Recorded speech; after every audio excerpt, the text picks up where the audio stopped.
Okay, so in this lecture we are going to study the interference of light, in which we are going to cover the topics like interference in case of a wedge shaped film, then the expression for the fringe width in case of a wedge shaped film, then the application of an interference of light, that is testing the optical flatness of the surfaces. Then another application of interference of light, that is anti-reflection coatings, and some solved problems on the phenomena of interference of light.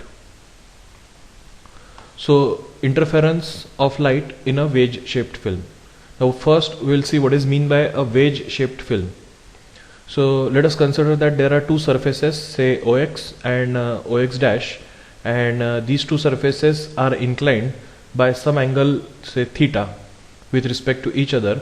So such angle is called as angle of wedge, and here the film which is bound between the two surfaces, that is OX and OX dash, if you look at the thickness of this film, then at the point of contact O between the two surfaces OX and OX dash, thickness of the film is 0, and the thickness of the film keeps on gradually increasing from the point of contact outwards. So such a film of non-uniform thickness is called as a wedge shaped film. So a film of non-uniform thickness is called as a wedge shaped film.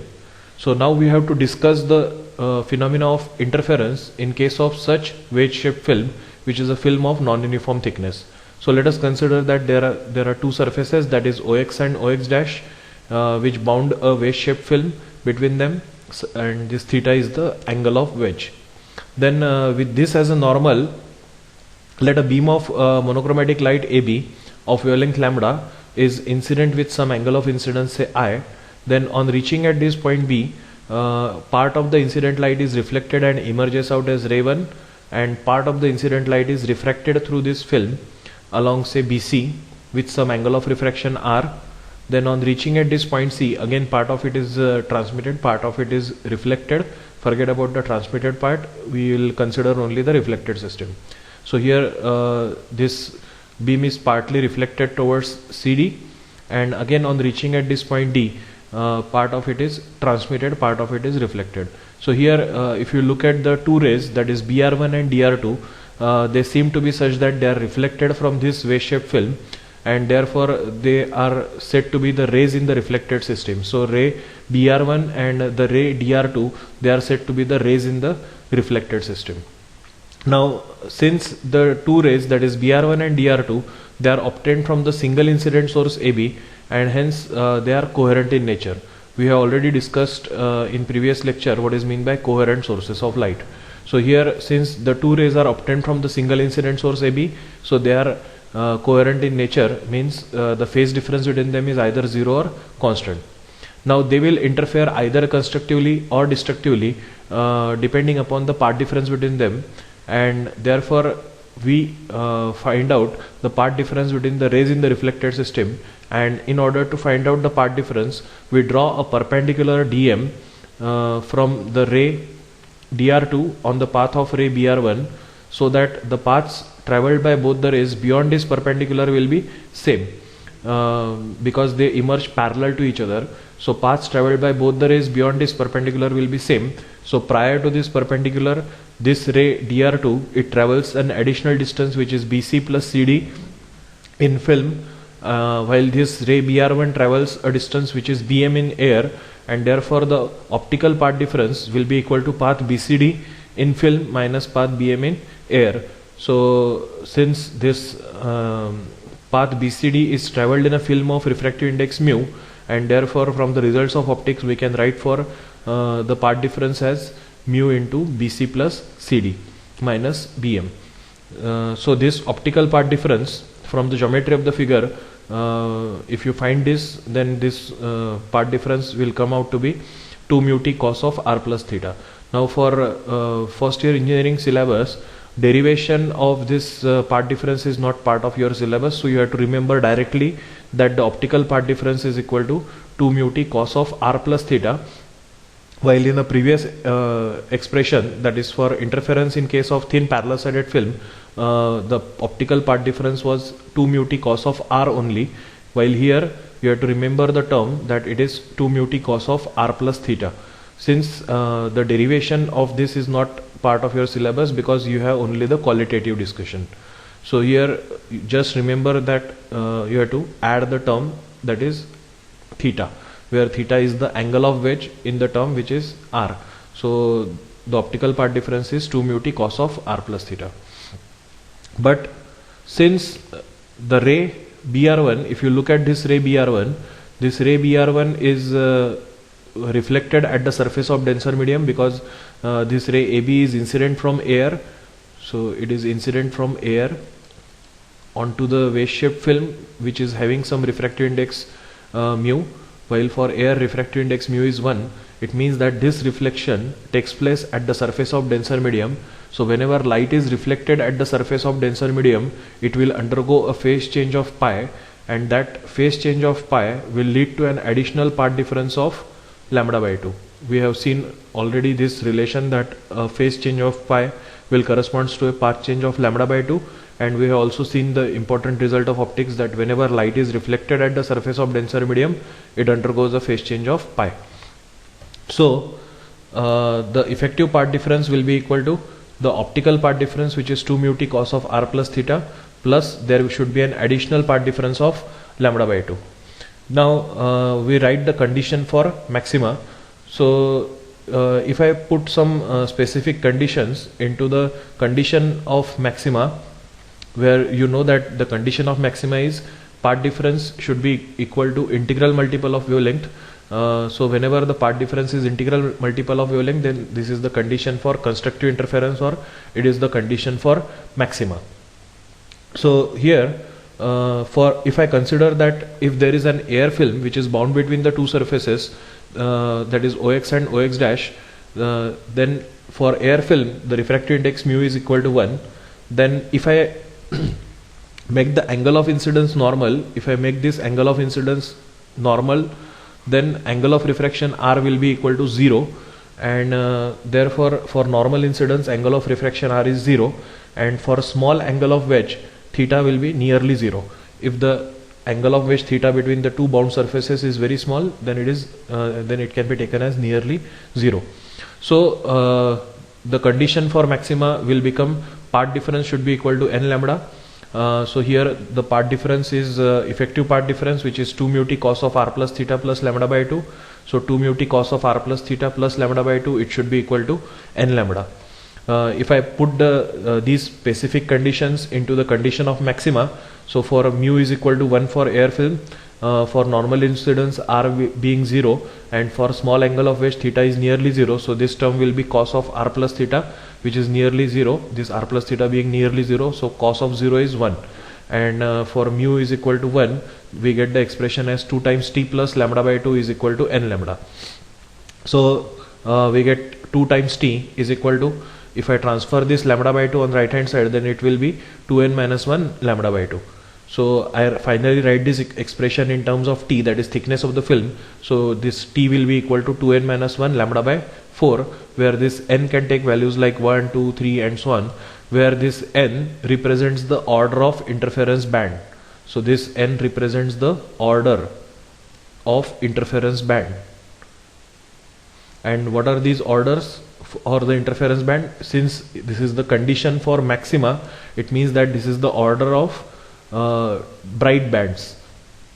So for n is equal to 1, if I substitute here the value of n is equal to 1 in this equation, then I will get the value of this t, that is thickness of the film, as lambda by 4. For n is equal to 2, if I substitute here n is equal to 2, then I will get the value of this thickness t as 3 lambda by 4. For n is equal to 3, I will get the value of this thickness as t is equal to 5 lambda by 4, and so on. So what do you observe over here? You will observe over here that if you take the difference between consecutive consecutive bright fringes, then it will be lambda by 2. So this 3 lambda by 4 minus lambda by 4 is equal to lambda by 4 is equal to lambda by 2. Then 5 lambda by 4 minus 3 lambda by 4 is again lambda by 2. What does it mean? It means that each bright fringe is situated at a thickness interval of lambda by 2. So this is the meaning of this equation. Now let us take the condition for minima. So the condition for minima is part difference should be equal to odd integral multiple of half the wavelength. So this part difference should be equal to twice n plus 1 lambda by 2. Now part difference in our case is 2 mu t cos of r plus theta plus lambda by 2. So this is the effective part difference, optical plus additional part difference. So this is effective part difference and it should be equated to twice n plus 1 lambda by 2. Again, if we put the specific conditions which we have discussed earlier, that for air film refractive index mu is 1, for normal incidence r is 0, and for small angle of wedge theta is nearly 0, and therefore this will be 2 times t plus lambda by 2. It should be equal to twice n plus 1 lambda by 2. So writing this equation in terms of t, we get t is equal to n lambda by 2, where this n is equal to 0, 1, 2, 3 and so on. So again this n represents the order, and here since we are going to use the condition for minima, so this will be the order of dark bands. So n is equal to 0 stands for 0th order dark band, n is equal to 1 stands for first order dark band, n is equal to 2 stands for second order dark band, n is equal to 3 stands for third order dark band, and so on. Now here if we substitute here n is equal to 0, then we get the value of this thickness t as 0. For n is equal to 1, we get this thickness as lambda by 2. For n is equal to 2, we will get this thickness as 2 lambda by 2, and so on. Again here if you take the successive difference, then this interval will be equal to lambda by 2, that is lambda by 2 minus 0, that will be lambda by 2, then 2 lambda by 2 minus lambda by 2, that will be equal to lambda by 2, and so on. So again here you will observe that each dark fringe is also situated at a thickness interval of lambda by 2. Hence we may conclude that the dark and bright fringes are situated at a thickness interval of lambda by 2. Each dark fringe is situated at a thickness interval of lambda by 2. Similarly, each bright fringe is also situated at a thickness interval of lambda by 2, and they are alternately dark and bright. So here this is the resultant interference pattern which we obtain on the in case of a wedge-shaped film. Here these are the two surfaces, that is OX and OX dash. They are bound by some angle theta. Then at the point of contact O between the two surfaces, thickness of the film being 0, so it satisfies the condition for 0th order dark band. It means that this point of contact will appear as dark, and that dark band is called as the 0th order dark band. Then the first order dark band will be produced at a thickness interval of lambda by 2, because here when we put here n is equal to 1 for the first order dark band, then we get the thickness as lambda by 2. So for the first order dark band is produced at a thickness which is equal to lambda by 2. Then the second order dark band will be produced at a thickness which is 2 lambda by 2, that is lambda. So here when the thickness interval is 2 lambda by 2, here we get the second order dark band. Then if I substitute the conditions of maxima, then for first order, that is for n is equal to 1, for first order maxima, the thickness interval, the thickness is lambda by 4. Then for second order maxima, the thickness is 3 lambda by 4. It means that for the thickness which is t is equal to lambda by 4, here you get the first order bright band. Then for thickness interval which is 3 lambda by 4, you will get the second order bright band, and so on.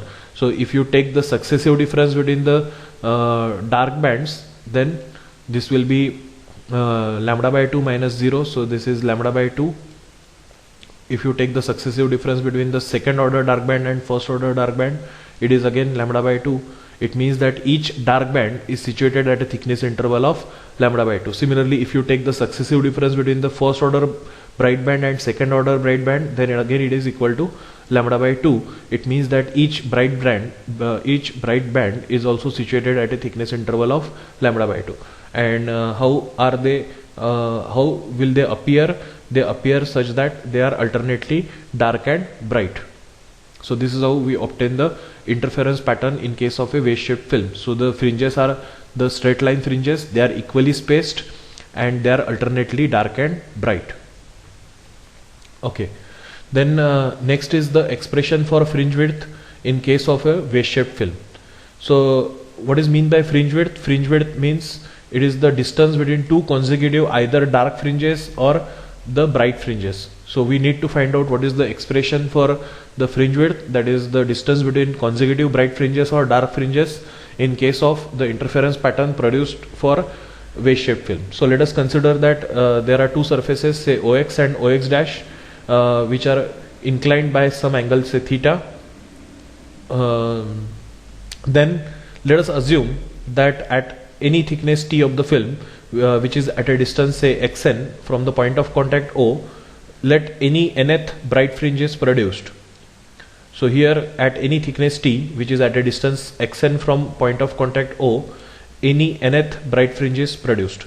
Then at a distance which is, say xn plus O, xn plus 1 from the point of contact O, any n plus 1th bright fringe is produced. Means suppose here if the 6th bright fringe is produced as nth bright fringe, then at this thickness of the film, which is at a distance xn plus 1, here 7th bright fringe, that is the next consecutive bright fringe, is produced.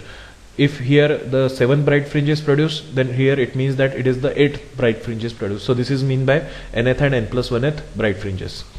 So since we have assumed that any nth bright fringe is produced,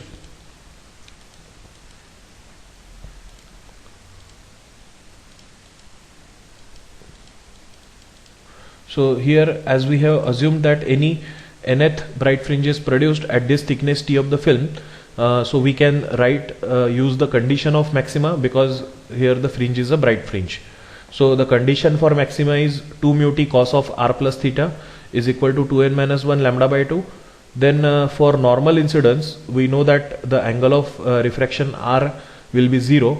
So here we get the result as 2 mu t cos of r being 0, this will be only cos theta. So 2 mu t cos theta is equal to 2n minus 1 lambda by 2. Let us say that this is equation 1. Then now look at this triangle here. In this triangle, this is theta, this distance is t, that is thickness of the film, this distance is xn. So the value of tan theta in this triangle will be opposite side upon adjacent side. So opposite side is t, adjacent side is xn. So tan theta will be equal to opposite side, which is t upon xn, where t is the opposite side and xn is the adjacent side. So we can write this in terms of thickness of the film as t is equal to xn tan theta. So now let us substitute this value of t, which is xn tan theta, in this equation. So here if we substitute the value of this t in this equation, we get 2 times mu into t, where t is xn tan theta, into cos theta, and this should be equal to 2n minus 1 lambda by 2. So that will be equal to 2 times mu into xn. Then this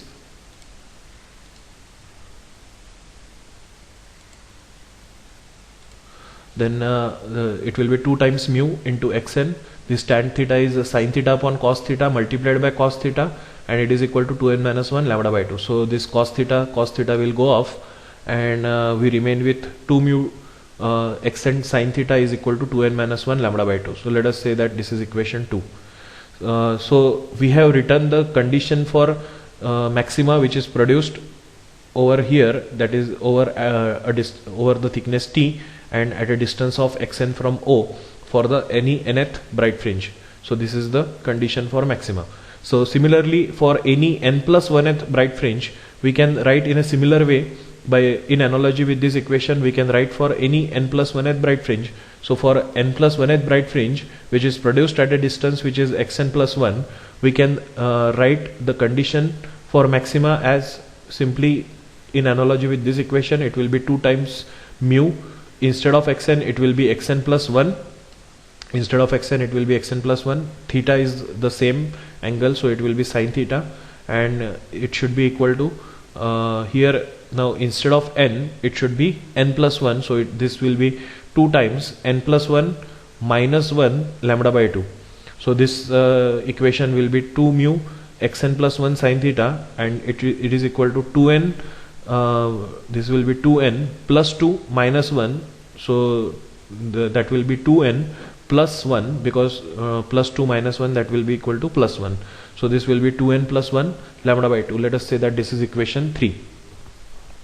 So equation 3 minus equation 2, it implies that on the left hand side what we have in common, so here equation 3 minus equation 2 implies that this 2 into mu into sine theta is common. So in bracket we remain with xn plus 1 minus xn, and on the right hand side we have on the right hand side this will be 2n lambda by 2 minus 2n lambda by 2, that will be 0, and then lambda by 2 minus minus plus lambda by 2, so that will be equal to lambda. So here we get the final expression as 2 mu sine theta into xn plus 1 minus xn is equal to lambda. So we write this expression in terms of xn plus 1 minus xn, and that will be equal to lambda divided by 2 mu sine theta. But what is this xn plus 1 minus xn? This xn plus 1 minus xn, this is the linear separation between the nth order bright fringe and n plus 1th order bright fringe. So this xn plus 1 minus xn is nothing but the fringe width, that is the distance between two consecutive bright fringes. So I replace this xn plus 1 minus xn by a letter, say beta. So this beta will be equal to lambda upon 2 mu sine theta. Now if I substitute again here some specific condition, that is for air film refractive index mu is equal to 1, and for small angle of wedge this sine theta is nearly equal to theta. So if I put these two specific conditions in this formula, then I will get the expression for the fringe width as beta is equal to lambda upon 2 theta. So this is an important expression because numericals can be asked in exam on this formula. Okay. Then the next is the application of interference of light, which is testing the optical flatness of the surfaces. So here the two surfaces, if they are optically plane or optically flat, many a times it is necessary that we need to test whether the surface is optically flat or optically plane. So various engineering surfaces, they need to be tested for optical plainness, and that can be performed by the phenomena of interference of light. So if we have two surfaces, that is OX and OX dash, and if both of them they are optically plane, then in that case we have already discussed the interference fringes which are produced. They are straight line fringes, and they are equally spaced, and all the fringes, they are of equal width. So if the two surfaces are optically plane, then fringes are equally spaced and they are of equal width. So this is the kind of fringes that we observe if both the surfaces are optically plane. While here, if one of my surface is optically plane, say suppose OX is my optically plane surface, but this OX dash is not an optically plane surface, but it is somewhat a rough surface, and if this OX dash is kept over this OX, and if we observe the interference pattern, then we also observe the interference pattern, but in such interference pattern the fringes will not be of equal width, and at the same time they are not equally spaced. So the fringes which are produced, they are of unequal widths. So here you can observe that here the width of the fringe is larger than that of the width of the fringe over here, and something like that. Similarly, the fringes, they are not equally spaced, and therefore in that case the test surface, this OX dash, is said to be a rough surface, or it is not an optically plane surface. So in such case this test surface OX dash is removed, and it is again polished and tested for optical flatness. Tested for optical flatness means again it is tested till we obtain the fringes which are equally spaced and they are of equal width. When we obtain such kind of fringes, then only we can say that the surface is optically plane or optically flat. Then the next application of this interference is anti-reflection coating. So anti-reflection coatings are used in the lens of a camera to avoid the excess reflection from the lens surface, so that maximum light is transmitted through the lens of the camera and less amount of light is reflected from the lens surface.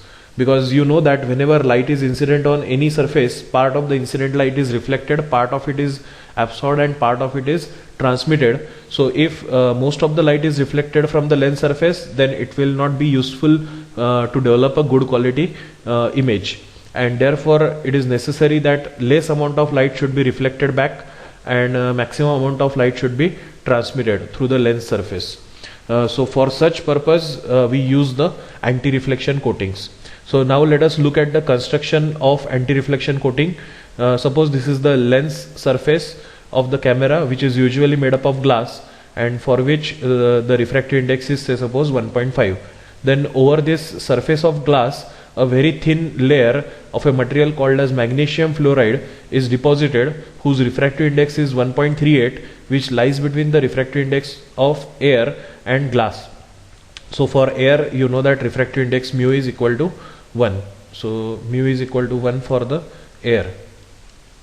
Then so here we choose the material which is magnesium fluoride. It has the refractive index 1.38, which lies between that of air and glass. Then one more thing that we do is we select the thickness of the film such that thickness of the film is equal to lambda by 4, where this lambda is usually 5500 angstrom unit, because this is the wavelength which is most sensitive to the human eye, and the color corresponding to it is yellow. So this is the construction of the anti-reflection coating. Now let us look at its working. So if a beam of light AB is incident with some angle of incidence I, then by method of partial reflection and refraction, here at this point B, on reaching at this point B, part of it is reflected, part of it is refracted through this film along BC. On reaching at this point C, again part of it is transmitted, part of it is reflected. On reaching at this point D, again part of it is reflected and further transmitted through the glass, and part of it is reflected. Part of it is transmitted and part of it is reflected. So here we obtain the two rays, that is BR1 and DR2, and they seem to be such that they are reflected from the film, so they constitute the rays in the reflected system, while here these are the rays in the transmitted system. So now let us focus on the rays in the reflected system. So here these rays, they are obtained from the single incident source AB, and we have already discussed that if the rays are obtained from the single incident source, then they are coherent in nature. So since the rays are coherent in nature, so they will interfere either constructively or destructively, which depends upon the path difference between them. Now for the sake of explanation, I have drawn this figure to be such at larger scale, but in practice, since the thickness is very small, which is equal to lambda by 4, where lambda is 5500 angstrom unit. You know what is angstrom unit is. Angstrom unit is 10 raised to power minus 10 meters or 10 raised to power minus 8 centimeters. So the thickness of the film is very, very small, and since the rays, they emerge very close to each other and parallel to each other, so the distance which is BC in this film and the distance which is CD in the film is nearly equal to the thickness of the film. So this BC is nearly equal to thickness, which is lambda by 4. This CD is nearly equal to the thickness, which is equal to lambda by 4. So now we are not going to do that part which we have done, that to draw a perpendicular from this ray DR2 on the path of ray BR1, and then this is path BC plus CD minus path BM in air and all, because this BC is nearly equal to the thickness of the film, and CD is nearly equal to again the thickness of the film, and they emerge very close to each other. And if I make this further, if I make the angle of incidence normal, then in that case this path BC and CD, they are nearly equal to the thickness. So the optical path difference will be equal to path BC plus CD, which is equal to lambda by 4 plus lambda by 4, because this ray DR2 travels an additional path which is BC plus CD as compared to ray BR1, and therefore the optical path difference is BC plus CD. So BC is, I already told you that BC is nearly equal to lambda by 4, CD is nearly equal to lambda by 4, and therefore lambda by 4 plus lambda by 4 is equal to lambda by 2. So this is the optical path difference. But here the ray BR1 is reflected at the surface of denser medium, because this MgF2 is denser as compared to that of air, so it will undergo a phase change of pi. Similarly, Now look at this ray. Here this reflection will also take place at the surface of denser medium, because glass is denser as compared to that of MgF2, and therefore due to this reflection ray Dr2 will also undergo a phase change of pi. So here, since both the rays undergoes a phase change of pi, and therefore the phase difference between them is 0. So since the phase difference is 0, so the corresponding part difference will be equal to lambda by 2.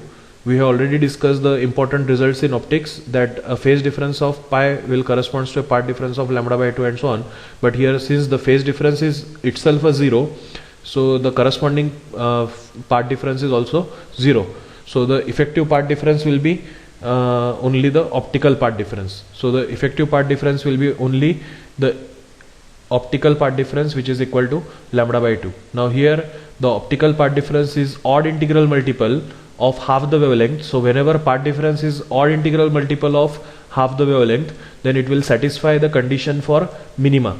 So since the rays in the reflected system, they always interfere destructively in order to produce darkness, it means that no light is reflected from the lens of the camera. It means that maximum light is transmitted through the lens of the camera, because if rays in the reflected system satisfy the condition for darkness, then the rays in the transmitted system, they should satisfy the condition for constructive interference or condition for maxima, because we have already discussed that the conditions of maxima and minima for reflected and transmitted system, they are just opposite to each other. So if a point appears as bright in the reflected system, then the same point observed through transmitted system will appear as dark, and vice versa. So here, since the rays in the reflected system they interfere destructively, it means that rays in the transmitted system will always interfere constructively. Means no light is reflected from the lens surface. It means that maximum light is transmitted through the lens surface, and that is what is desired in order to develop a good quality image. Okay, now we will discuss two problems on this phenomena of interference.